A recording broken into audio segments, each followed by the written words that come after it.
It's another one. It's from him. Why don't we just put it with the others? It's beautiful. Hello, it is me, Shiera Seastar, and I thought we could speak about one of the most fascinating people, Brendan Rivers, also known as Bloodraven. Let's talk about some early Bloodraven that we get to know a little bit about in A Knight of the Seven Kingdoms, also sometimes known as Dunk and Egg. Brendan was an albino and thus had milk white skin, long white hair, and red eyes. On the right side of his face, he had a red wine-stained birthmark that extended from his throat up to his right cheek. The birthmark was the reason why he was called Bloodraven, and it was said to look somewhat like a raven drawn in blood.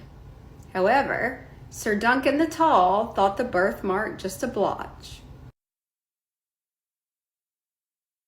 Brendan was not as tall or muscular as his half-brothers Damon and Aegor, but he was considered more cunning.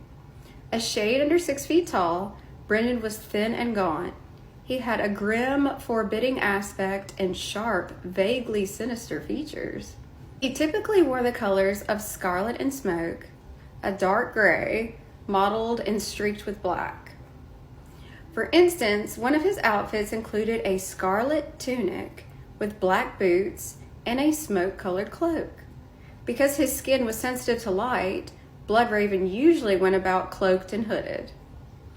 Brendan lost an eye during the first Blackfire Rebellion and rarely covered the empty socket with a patch, preferring to display his scar and empty socket to the world.